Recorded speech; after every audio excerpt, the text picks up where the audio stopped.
এক গ্রামে থাকতো একটি চালাক শিয়াল। সে এবং তার বন্ধু, তারা দুজনেই খুবই ভালো বন্ধু ছিল।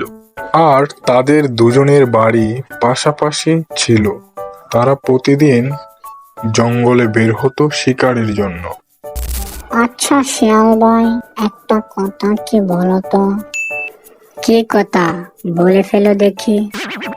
মানে, আচ্ছা বলতেছিলাম যে ওই যে আমাদের উত্তর পাড়ার গ্রামের মাঠটা আছে না, ওইখানে দেখতে পাই যে একটা ছাগল প্রতিদিনই বাঁধা থাকে। তাহলে চলো দুজনে গিয়ে ওই ছাগলটাকে শিকার করে আমাদের কাবাব বানিয়ে ফেলি। চলো চলো তাড়াতাড়ি। হ্যাঁ ঠিক আছে, যাবো তো বটে, কিন্তু তুই কি করে জানলি যে ওই উত্তর পাড়ার গ্রামের মাঠটাতে ছাগল বাঁধা থাকে? আরে কি আর বলবো, মাঝে মাঝে যাই তো দেখি, কিন্তু সাহস পাই না। মানুষজন থাকে তো, এই জন্য শিকারটা করতে পারি না।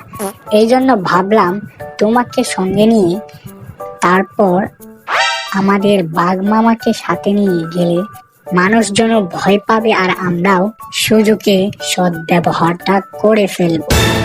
কি বলো, ঠিক না?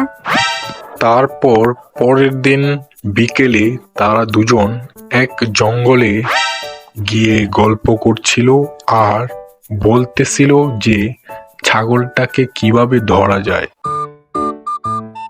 আচ্ছা যাবো তো বটে, যদি আমাদের ভাগ মামাকে না নিয়ে যাই তাহলে কেমন হয়?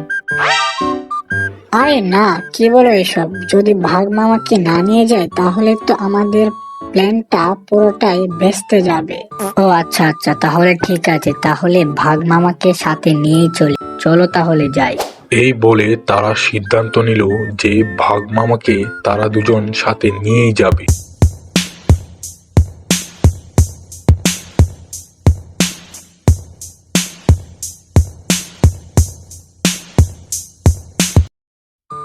আচ্ছা শিয়াল ভাই, ভাগ মামার বাড়িতে তো চলে এসেছি, তাহলে ভাগ মামাকে ডাক দাও দেখি।